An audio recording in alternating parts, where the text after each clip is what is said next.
இந்த அமுக்ராவை எப்படி எடுக்கிறோம் அப்படிங்கிறதான் முக்கியம். அமுக்ராவானது கல்லீரலையும் கிட்னியையும் பாதிக்கக்கூடிய ஒரு மருந்தான அமுக்ரா, அஸ்வகந்தா அப்படின்னு சொல்லக்கூடிய அந்த மூட்டு வலினா எல்லா மூட்டு வலியும் ஒரே வகையான மூட்டு வலி கிடையாது.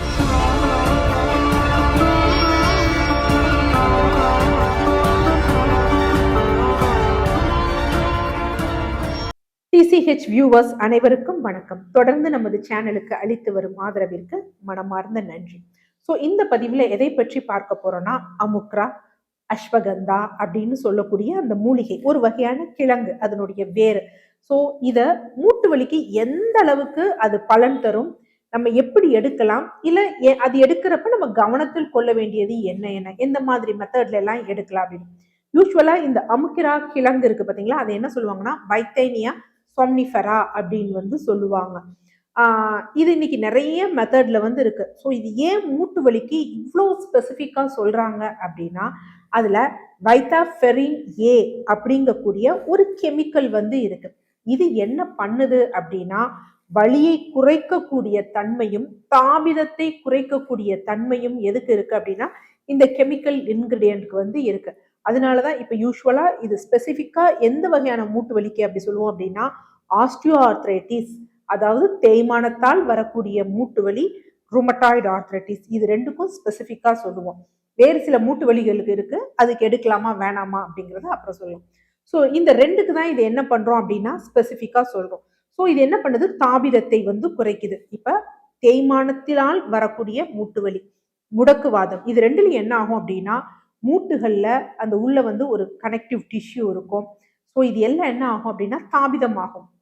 முடக்குவாதம்ங்கிறப்ப ஆட்டோ இம்யூன் டிஸார்டர் கண்டிஷனால இந்த ஆஸ்டியோ ஆர்த்ரைட்டிஸ் தேய்மானம் வியர் அண்ட் டியர் தொடர்ந்து இதாகிறப்ப ஒன்றோடு ஒன்று உரசுறப்ப அது தாபிதத்தை உண்டு பண்ணும். ஸோ அதை குறைக்கக்கூடிய தன்மை, அதனாலதான் அந்த வித்தாஃபெரின் ஏ இருக்கிறனால அதை அது குறைக்கும். ஸோ அதுதான் அதோட மெயின் பெனிஃபிட்.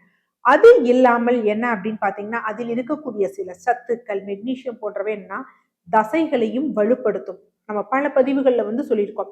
இப்போ ஒரு எலும்பு வலி, ஜாயிண்ட் பெயின் இருந்தது அப்படின்னா நம்ம எலும்பை மட்டும் கான்சென்ட்ரேட் பண்ணக்கூடாது. நிறைய பேர் செய்யக்கூடிய தவறுகள் தான். நபர் ஒருவருக்கு தசைகள் நல்லா இருந்தது அப்படின்னு வச்சுக்கோங்களேன், அவங்களுடைய எலும்புகள் ஆரோக்கியமாக இருக்கும். யார் பாத்தீங்க அப்படின்னா இந்த நடக்காம இருக்கிறது, தசையை ஸ்ட்ரென்தனிங் பண்ணாம இருக்கிறப்ப என்ன ஆகும்னா அவங்க தசைகள் தளர்ந்துடும்.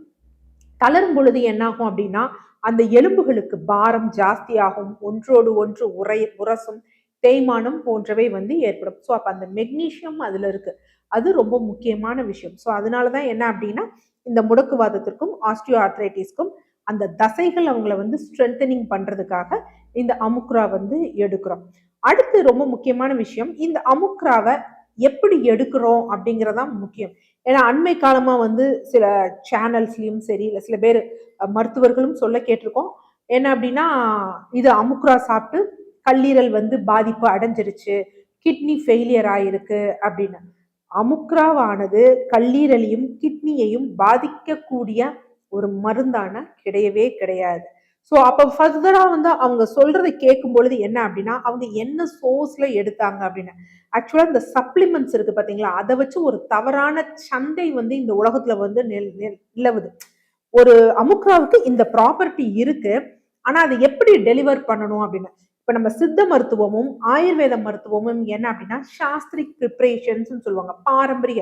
ஸோ அதுல மெயினா எப்படி இருக்கும் அப்படின்னா, ஒண்ணு இந்த அமுக்ரா அஸ்வகந்தா வச்சு சூரணமா இருக்கும், இல்ல அமுக்ரா அஸ்வகந்தா வச்சு இலகம் லேகியமா இருக்கும்.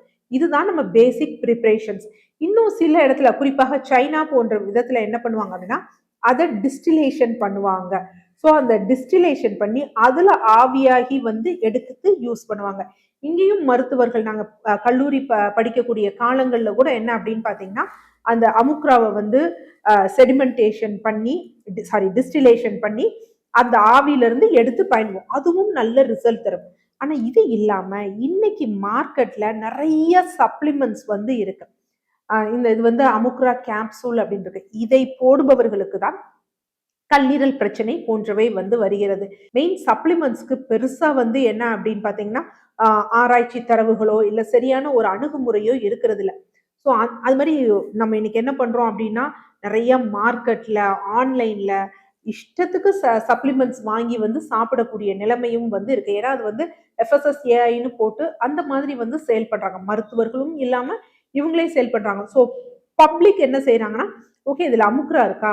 ஓகே அதான் மருத்துவ உலகமே சொல்லுதே அமுக்குரா நல்லது அப்படின்னு வாங்கி சாப்பிட்டு பிரச்சனை ஆகுது.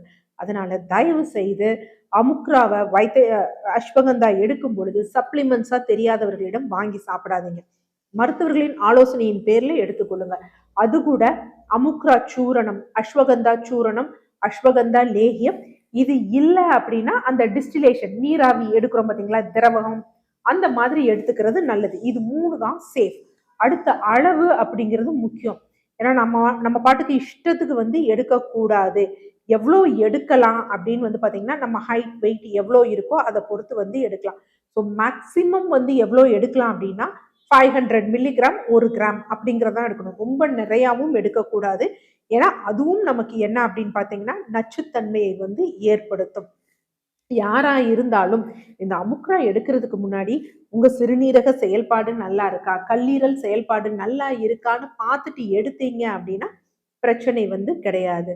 இந்த அமுக்ரா நார்மலாவே என்ன அப்படின்னு பார்த்தீங்கன்னா, ஒரு வெப்ப வீரியமான ஒரு விஷயம். அதனாலதான் இது தாபிதத்தை அவ்வளவா இது பண்ணுது. ஸோ அப்ப வந்து பார்த்தீங்கன்னா, அனுபானம் அது ரொம்ப சிறப்பானது. இந்த சித்த மருத்துவத்திலும், ஆயுர்வேத மருத்துவத்திலும். அதனாலதான் இதற்கு மேஜரா 2 அனுபானம் சொல்லுவாங்க. அதாபிகள். ஒண்ணு பால்ல எடுத்துக்க சொல்லுவாங்க, இல்ல தேன்ல வந்து எடுத்துக்க சொல்லுவாங்க. சில மருத்துவர்கள் என்ன பண்ணுவாங்க, இந்த அமுக்ரா சூர்ணத்தை பிளைனா குடுப்பாங்க. சில இதனுடன் வேறு ஏதாவது பற்பம், செந்தூரம் சேர்த்து குடுப்பாங்க. ஸோ அது உங்க தேவை என்னமோ அதுக்கேற்றவாறு மருத்துவர்கள் வந்து குடுப்பாங்க. ஸோ அதை பொறுத்து அவங்க பால்ல எடுக்க சொன்னாங்கன்னா பால்ல எடுக்கணும், தேன்ல எடுக்க சொன்னாங்கன்னா தேன்ல எடுக்கணும். ஆனா அதை தண்ணீர்ல எடுக்கிறத விட பால், தேன் இதுல எடுக்கிறது தான் சிறப்பு. பால்னோடனே அதுக்காக 1 கிளாஸ் பால்ல எடுக்கணுமானா தேவை கிடையாது. ஒரு 50 எம்எல் இல்ல 60 எம்எல் பால் இருந்தா போதும். தேனும் அது மாதிரி குறைந்த அளவு தேன்ல எடுத்தா நல்லது. ஓகே இது நம்ம அமுக்ரா எடுக்கிறப்ப கவனத்தில் கொள்ள வேண்டியது. ஸோ மூட்டு வலினா எல்லா மூட்டு வலியும் ஒரே வகையான மூட்டு வலி கிடையாது. இப்போ நான் சொன்னது என்னன்னா ஆஸ்டியோ ஆர்த்ரைட்டிஸ், முடக்குவாதம் இது 2க்கு தான் இது சொல்றோம். ஏன்னா இது இல்லாம பாக்டீரியல் இன்ஃபெக்ஷன்ஸால வரக்கூடிய மூட்டு வலி இருக்கு, கவுட் ஆர்த்ரைட்டிஸ் அதெல்லாம் இருக்கு. ஸோ அதற்கு நம்ம தேன்ல எடுத்து அந்த மாதிரி எடுத்தோம் அப்படின்னா அது சில சமயம் பக்க விளைவுகளை வந்து ஏற்படுத்தும். அதனால மருத்துவரின் ஆலோசனையின் பேர்ல தான் எடுக்கணும். மோஸ்ட் ப்ராப்ளி இது எதுக்கு பெட்டர் அப்படின்னா ஆஸ்டியோ ஆர்த்ரைட்டிஸ்க்கும் ரொமட்டாய்டு ஆர்த்ரைட்டிஸ்க்கும் தான். இதுவும் மருந்து தான். அளவோட எடுத்துக்கிட்டா பிரச்சனை கிடையாது. ஸோ பொதுவா ஓடிசியா இல்ல நம்மளா வந்து ஆன்லைன்ல வாங்கி சாப்பிட்டோம் அப்படின்னா மருந்தும் நமக்கு நஞ்சாக தான் மாறும். நன்றி.